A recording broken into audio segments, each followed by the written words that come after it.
Hi, this is Craig MANZINO, and I work in the Media and Entertainment Department at Armanino LLP. I'm based in our New York office and work extensively within Broadway and the Broadway community. I'm here to talk about the reopening of Broadway. As we're all seeing, Broadway is back. But is it back? We're coming into the end of the summer, and we have currently 2 shows open on Broadway.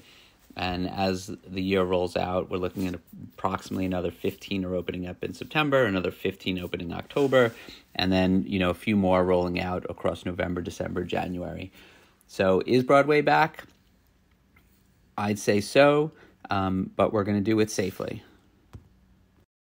There is going to be a lot of protocols in place behind the scenes besides just what the customers have to go through. People working in hair and makeup behind the scenes will be wearing 95 masks as well as face shields. As soon as actors walk off the stage, they're going to have to put masks back on, and then they'll take them back off when they get back on stage. So, while, like I said, there is a lot of caution, but everyone is doing what they can. And, what we've seen is there's going to be a big effect on the social lives afterwards, because everyone wants Broadway to open and stay open. The actors are going to go home after their shows. They're not going to go out to the bars and, with their friends. So, there is going to be a different type of opening. But when you do read a lot of the interviews, the things that people are talking about is that they're excited to perform in front of a live audience, and they're excited to perform with their friends and their cast members. And I think that's what's unique about Broadway and what made Broadway get hit the hardest by this, that Broadway is about a community.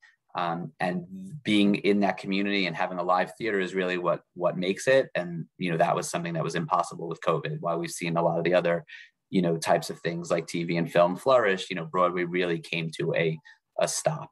The other major issue that Broadway is facing in terms of this reopening is tourism. Broadway relies on tourism. We have our local tourism, people coming into New York, but also international tourism. And while possibly we'll be seeing some people coming from Ohio or Pennsylvania traveling to New York, I don't think we're going to see mass tour buses coming to New York City, especially as rates have spiked with Delta variant. And I don't think we're going to see international travel to New York coming back at the levels it was, for a long time. Their plays, I think, maybe can sustain on a New York theater audience, but, the big shows that have been around 10, 20 years, the Wickeds, the Lion Kings, they rely on tourism. And, it's going to be interesting to see what they can do and what kind of numbers they're going to be able to do.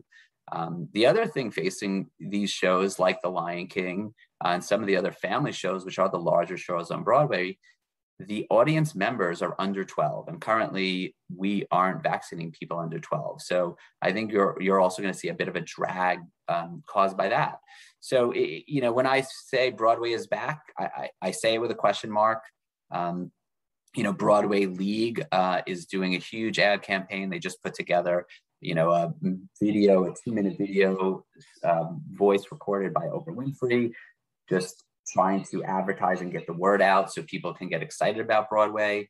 And the commitment to get Broadway open is so there. The unions and the clip fees to put something like this together, everyone waived their fees on these things because they really want to get this ad out there and this promotion out there so that people can get excited about coming back to Broadway. Before COVID and still after, Broadway will still have its challenges. I do think the theater has been known to capture what's happening in society quicker than the TV and the film world does, but it is still facing its challenges in terms of diversity, in terms of we had major issues with certain producers like Scott Rudin and some others who are having some pushback on the sort of harassment that we're seeing all throughout society. So we do have to do better on those types of issues, the diversity and inclusion. There's also the producing quality over quantity and the need to be commercially successful, yet we still want to be creating art, and finding that balance is sort of always a challenge.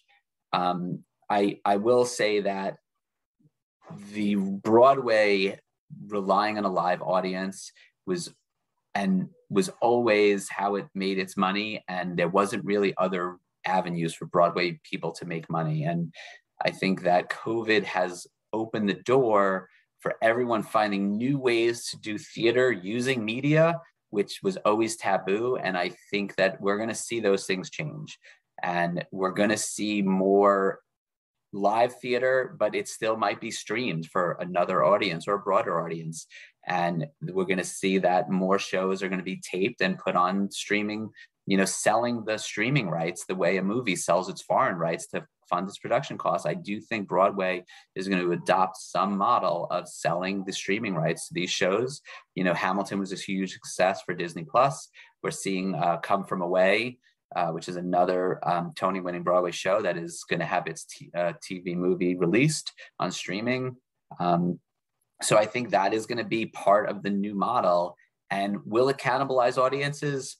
We don't know, but it's going to probably have to be what we see. The show Passover that's open on Broadway right now actually is available on Amazon. Spike Lee did a filming and a cut of that, but people are still coming to see it live because there is something about live theater.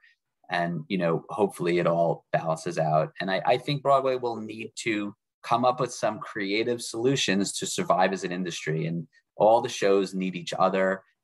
I've read versions of the NFL football model where, everyone has to kick in something to a pool to keep the whole industry going. And, the bigger shows like the Wicked and the Hamiltons and the Lion King are going to wind up supporting, the smaller shows, the same way in football, the larger TV network contracts in New York and California are supporting some of the smaller cities. And I think that COVID has opened the door and allowed Broadway to explore much broader opportunities to survive. And, people have been saying, New York, it's been said before that New York's going to die and its obituary has been written, and yet it always comes back. And I think Broadway will come back and the restaurants will come back. And, we will see it all back, but it's just going to be a matter of how long. And that's my take on Broadway.